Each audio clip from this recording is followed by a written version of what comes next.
Hello, this is QTV News coming to you from our studios on Caraba Avenue. I am Umudu Gajaga and thanks for joining us. First, a look at our main news headlines. ECOWAS leaders at the just ended 62nd ECOWAS Ordinary Summit of Heads of State and Governments in Nigeria have extended the mandate of ECOMIC mission in the Gambia for another 1 year, beginning 1st January 2023. The First Lady Fatouba Barrow and the Secretary General of the Muslim World League, Sheikh Dr. Mohammed Al Isa, on Monday inaugurated the refurbished Al Salam Health Post in Nemakugu, West Coast Region. ActionAid the Gambia held a passing out for ActionAid sponsored children in Opanyomi at a ceremony at Albreda Senior Secondary School. Aissatou Jah, the Executive Director of the Q Group Foundation, has presided over the official opening of the Q Group Foundation-sponsored art exhibition at Q City in Bijela. And in sports news, several European football agents and scouts are in the Gambia on a scouting mission to identify talented players. Those were the news headlines, and now the news in detail.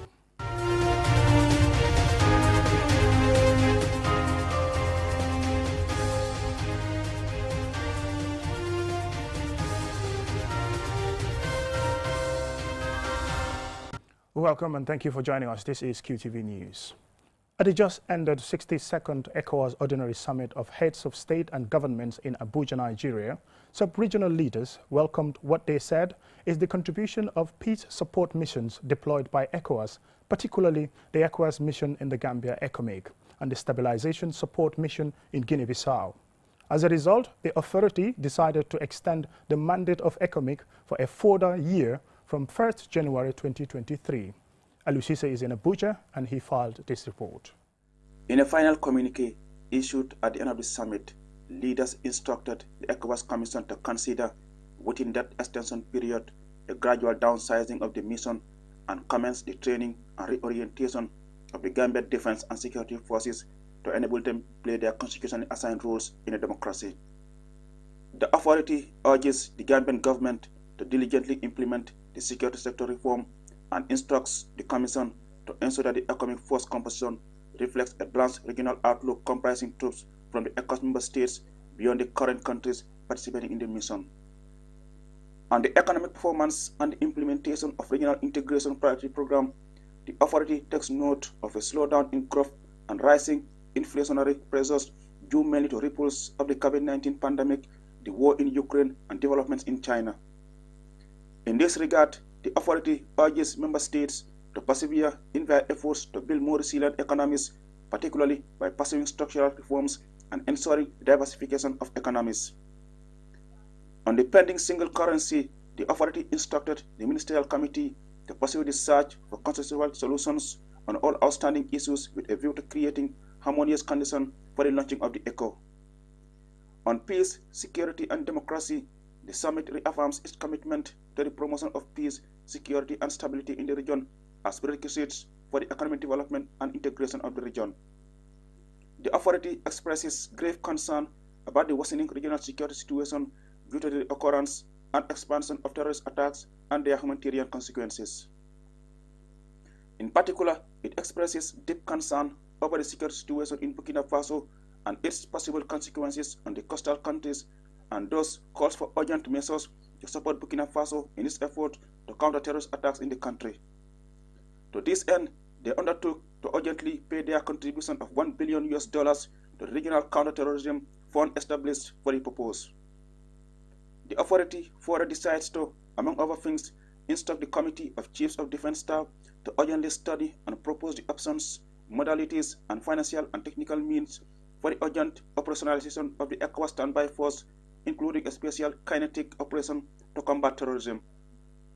On transition processes in the region, the authority was briefed by the ECOWAS mediators on the transition processes in Burkina Faso, Guinea, and Mali.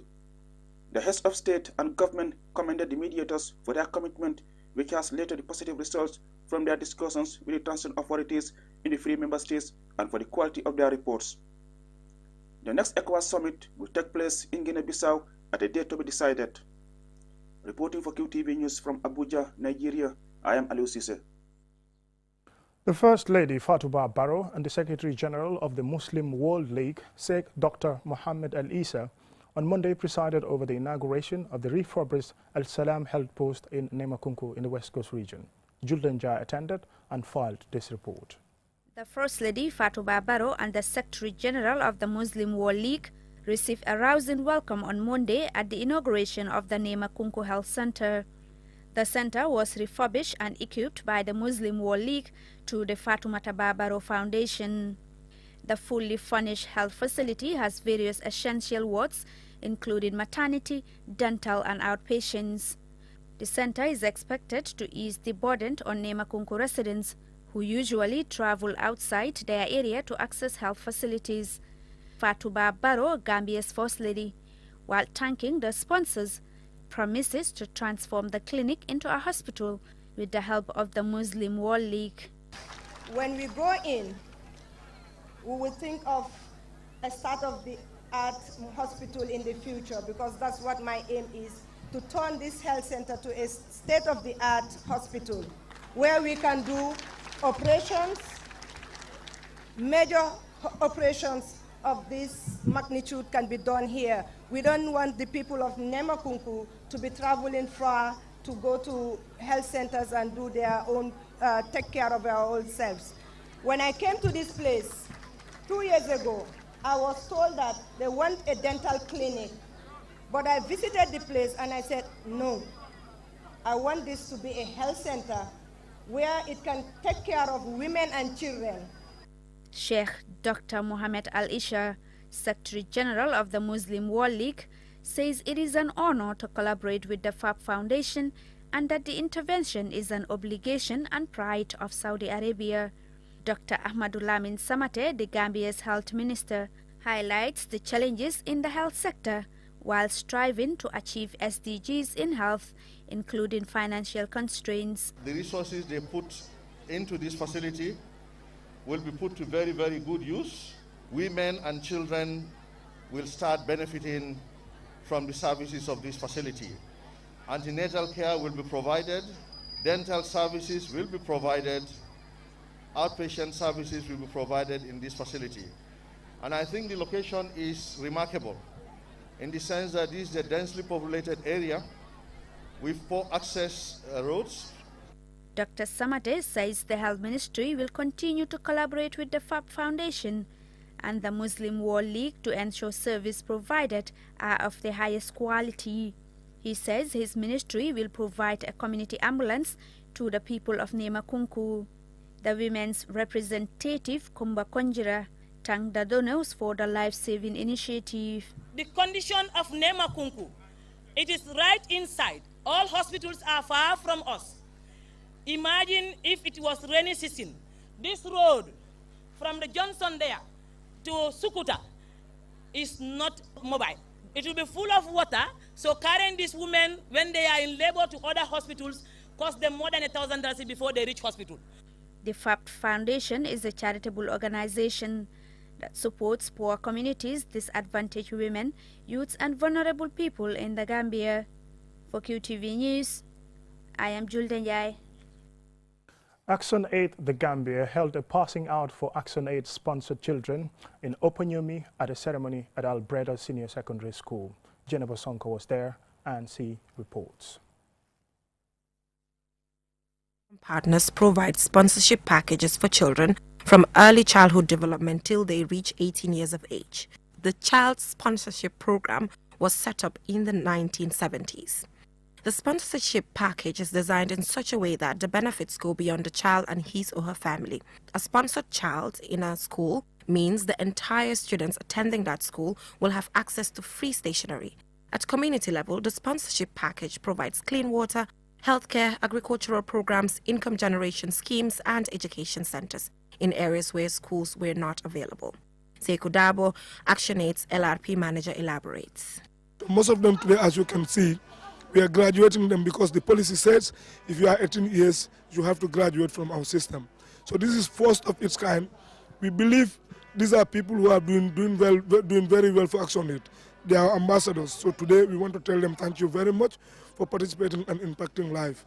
We want them to realize that what they've been doing, that's what is coming back to their parents and their sisters. Alaji Kamara was an ActionAid sponsored child in the late 80s and is currently the sponsorship manager at ActionAid. According to him, he is in this position because of the sponsorship package. He tells us why the sponsorship package is unique. ActionAid sponsorship is very unique. Unique in the sense that if you go to other sponsorship departments, I've worked in an institution, there the sponsorship is like more of child-centered.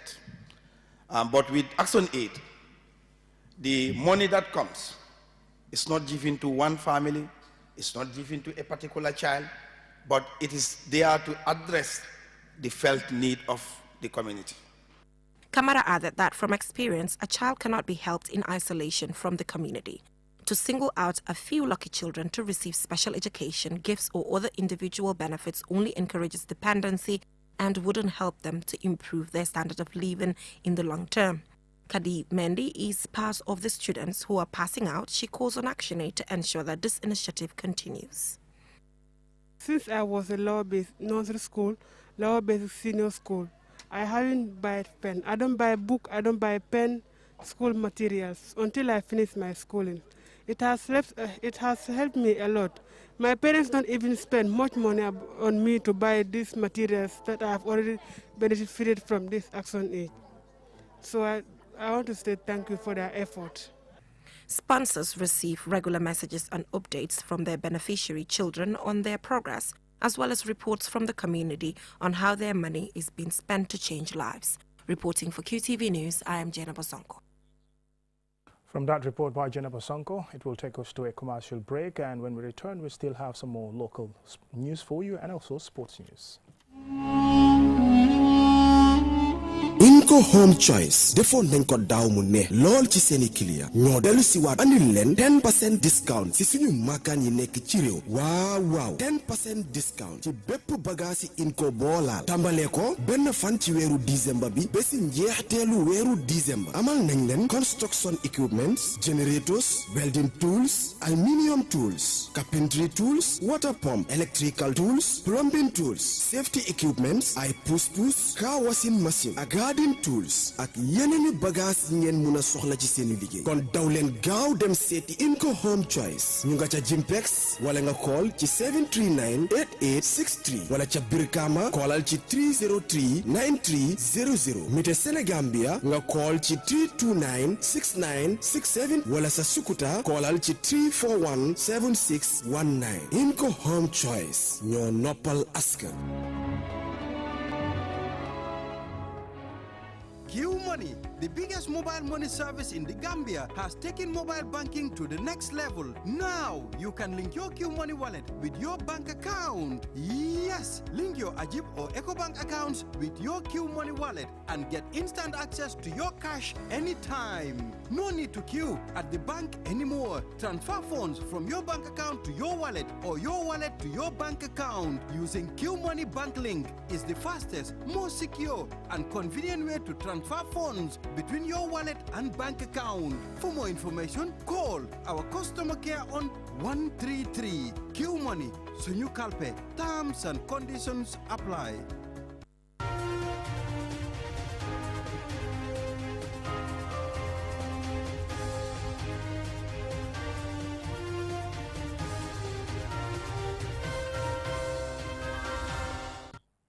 Welcome back, and thank you very much if you're just joining us. This is QTV News. Aissatou Jah, the Executive Director of the Q Group Foundation, on Wednesday presided over the official opening of the Q Group Foundation-sponsored art exhibition at the Q City grounds in Bijilo. The event is organized to support the country's creative art industry. QTV's Ansumana Esonyasi was there, and he now reports. Established with the prime objective of streamlining many of its life-changing initiatives and interventions towards the Gambia's development agenda, the Q Group Foundation has, over the years, developed a reputation as one of the most respected philanthropic organizations in the country. Until now, most of the foundation's interventions have been in the education and health sectors. This is the maiden arts exhibition by the widely respected, legendary and renowned artist Njogu Toure and partners. This exhibition presents an opportunity for Toure and his colleagues to display their fascinating work. Aissatou Jah, The executive director of the Q Group Foundation says the Q Group remains committed to supporting all sectors, adding that supporting arts exhibitions such as this one provides a platform for artists to showcase their talents.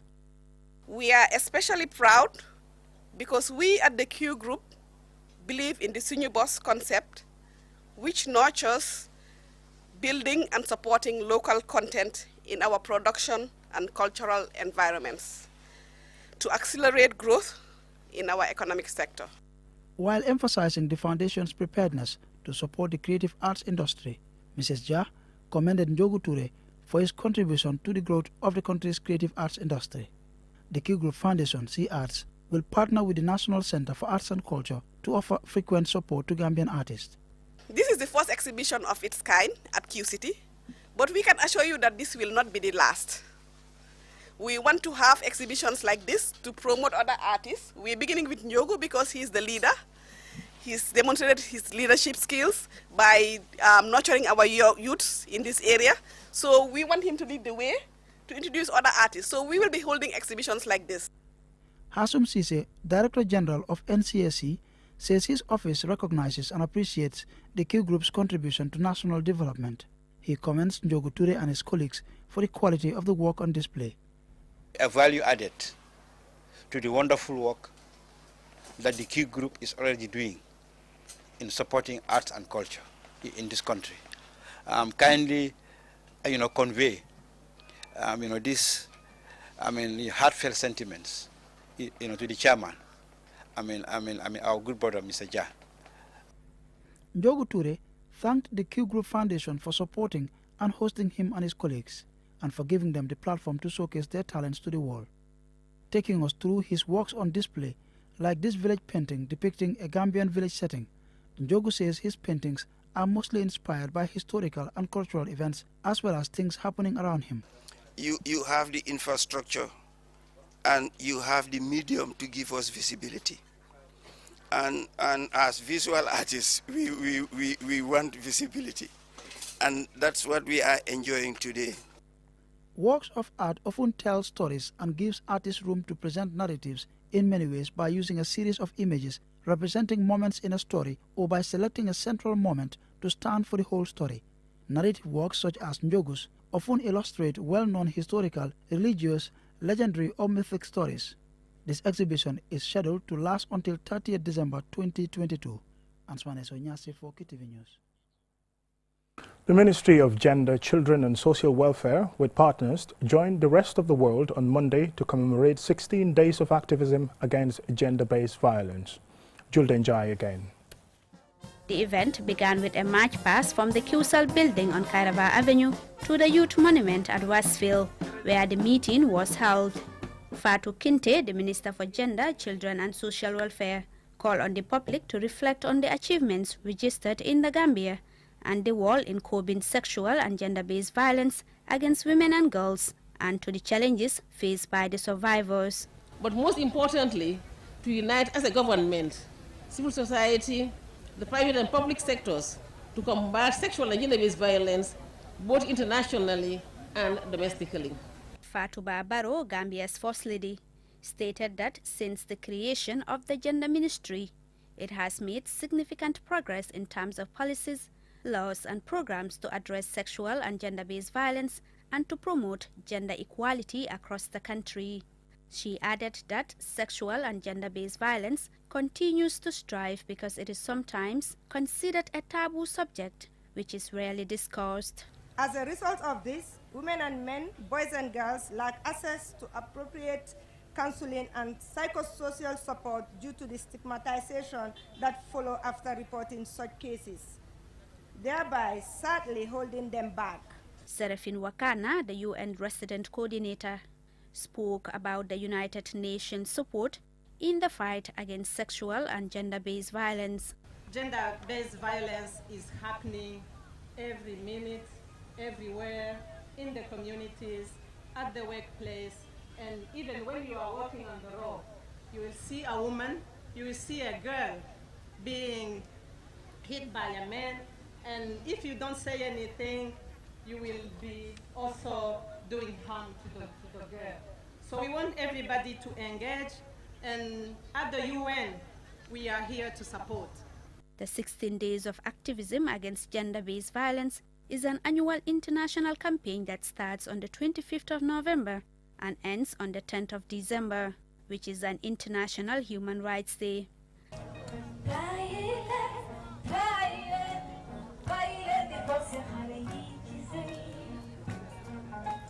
For QTV News, I am Julden Yai.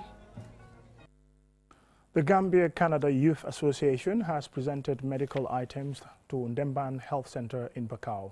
Suleiman Dabo reports. The much-needed items were donated by a group of Gambians and Canadians through their representatives in the Gambia.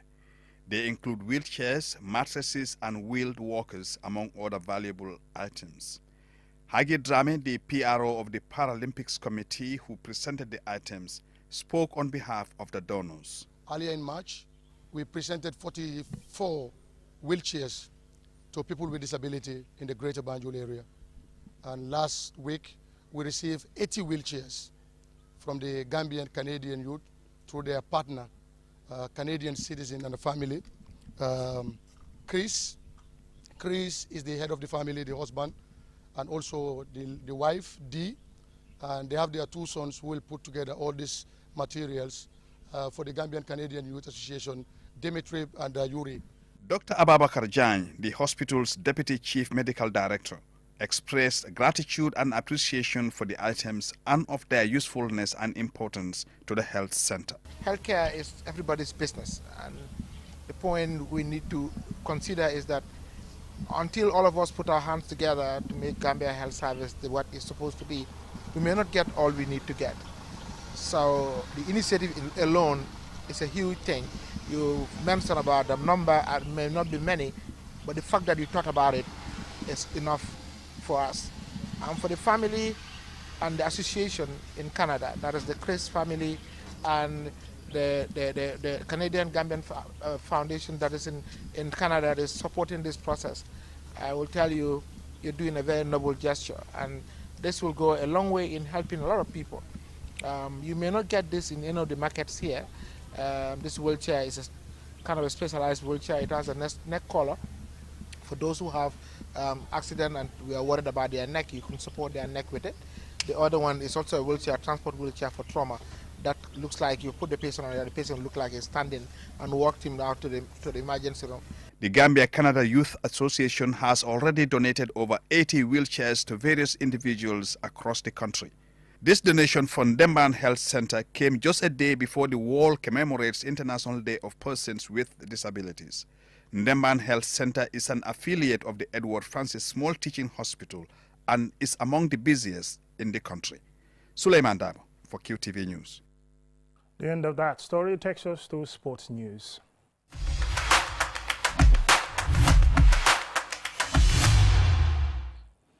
Several European football agents and scouts are in the Gambia on a scouting mission. 12 teams from the Greater Banjul and West Coast region took part in screening football competition on Tuesday. I was there, and this is the report. Led by Luigi Sorrentino, agent of Bologna and Gambian international Musa Barrow, they are in the country to scout some young talented footballers. The players they are looking for must be fast, have match sharpness and tactical awareness.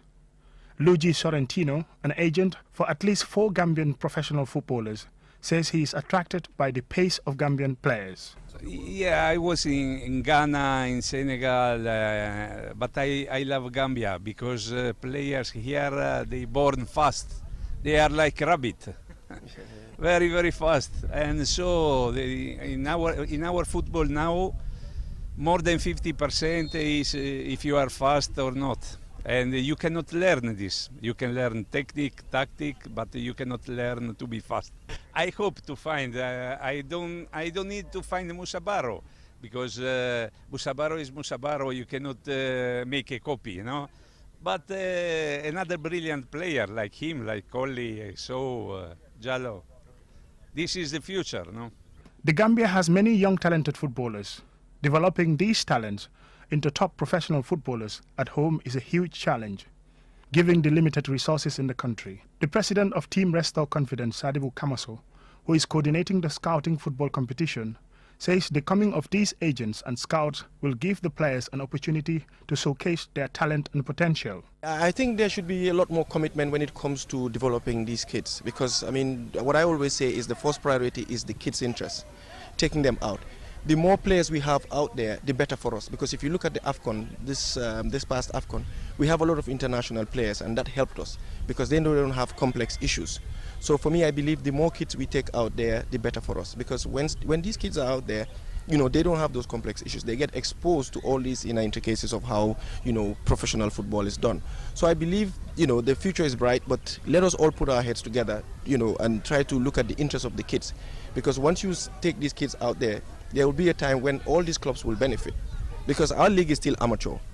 I mean, the price you'd buy a player in an amateur league and in a professional league is different. During the competition, some players showed some beautiful skills, runs, ball control and goal scoring. Could these scouting missions produce another Musa Barrow or even better? Only time will tell. Mamadou Gajaga, QTV News. And now, before we end this news bulletin, here is a recap of our main news headlines. ECOWAS leaders at the just ended 62nd ECOWAS Ordinary Summit of Heads of States and Governments in Nigeria have extended the mandate of ECOMIC mission in the Gambia for another 1 year, beginning 1st January 2023. The First Lady Fatouba Barrow and the Secretary General of the Muslim World League, Sheikh Dr. Mohammed Al-Isa, on Monday inaugurated the refurbished Al-Salam Health Post in Nemakunku, West Coast Region. ActionAid the Gambia held a passing out for ActionAid-sponsored children in Oponumi at a ceremony at Albreda Senior Secondary School. Aissatou Jah, the Executive Director of the Q Group Foundation, has presided over the official opening of the Q Group Foundation-sponsored art exhibition at Bijolo in Q City. In sports news, several European football agents and scouts are in the Gambia on a scouting mission to identify talented players. But that's all in this edition of QTV News. Thank you very much for watching. Join us at 10 for another bulletin.